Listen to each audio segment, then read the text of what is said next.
qu'on a beaucoup parlé.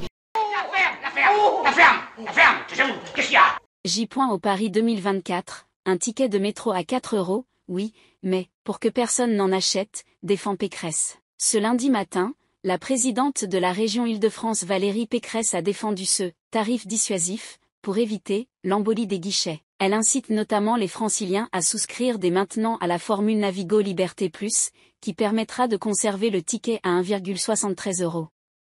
Je sais que ça a fait couler beaucoup d'encre. Valérie Pécresse est revenue ce lundi matin sur une décision polémique, le quasi-doublement du prix du ticket de métro à l'unité pendant les Jeux Olympiques. La présidente, LR, de la région Île-de-France a convié les médias à une conférence de presse autour de l'héritage de cet événement. Une occasion de tenter de rassurer les franciliens sur le fonctionnement des transports cet été, mais aussi sur leurs tarifs. En novembre dernier, l'annonce de la flambée du ticket T+ à 4 € entre le 20 juillet et le 8 septembre avait suscité de nombreuses réactions outrées. C'est donc cela les Jeux 100% accessibles en transport en commun? Des métros et des bus réservés aux plus riches, avait notamment raillé David Béliard, adjoint, à la maire de Paris en charge des transports. Pas de changement pour les détenteurs d'un pass Navigo annuel ou mensuel. Des critiques auxquelles Valérie Pécresse a tenu à répondre une nouvelle fois. Selon elle, ce tarif dissuasif ferait partie d'une stratégie assumée, pour éviter l'embolie des guichets. Il est fixé à 4 € justement pour que personne n'en achète.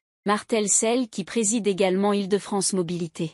Comment dès lors ne pas vider son portefeuille pour se déplacer cet été? Ceux qui sont détenteurs d'un pass Navigo annuel ou mensuel ne verront pas de changement. Leurs tarifs n'augmenteront pas, rappelle Valérie Pécresse. Quant aux franciliens qui voyagent occasionnellement, l'élu les invite à souscrire, dès maintenant, au pass Navigo Liberté Plus.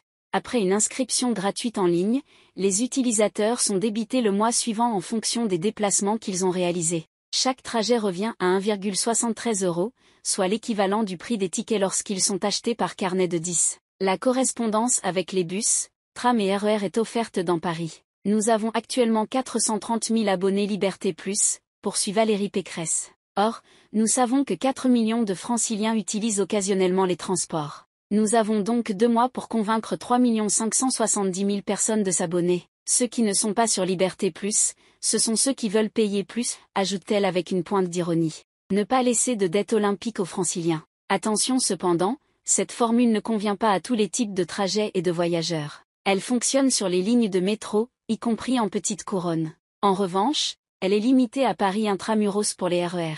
Les usagers qui souhaitent, par exemple, se rendre au Stade de France en RER B ou D depuis Paris devront se munir d'un billet, origine-destination, dédié. Attendu au départ pour 2024, l'extension du Liberté Plus à toute l'Île-de-France ne sera finalement pas disponible avant janvier 2025, comme Valérie Pécresse l'avait annoncé à l'automne. Autre possibilité pour les franciliens qui souhaitent éviter de payer des tickets à 4 €, anticiper et acheter des titres de transport avant le 20 juillet. Pour les visiteurs, un pass spécifique Paris 2024 a également été mis en place. Il coûtera 16 € la journée et permettra d'utiliser en illimité les transports. Un tarif qui sera dégressif pour atteindre 70 € la semaine, soit 10 € la journée. C'est un forfait qui comprendra aussi l'accès direct depuis les aéroports, souligne Valérie Pécresse. C'est pratique, ça s'achète en ligne. C'est vraiment la bonne solution, insiste l'élu. Ces passes Paris 2024 pourront être achetés à partir du mois de mai, via l'application Transport Public Paris 2024 disponible en 6 langues,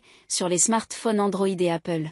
Un tarif à 70 € la semaine qui reste toutefois beaucoup plus élevé que le forfait Navigo semaine habituel à 30 € et 75 centimes d'euros. Ce titre sera d'ailleurs totalement suspendu du 20 juillet au 8 septembre. La présidente de la région francilienne justifie ces hausses de tarifs temporaires par le surcoût engendré par l'offre supplémentaire de 15% déployée cet été. Une facture additionnelle estimée à environ 250 millions d'euros. Objectif martelé par Valérie Pécresse, ne pas laisser de dette olympique aux franciliens.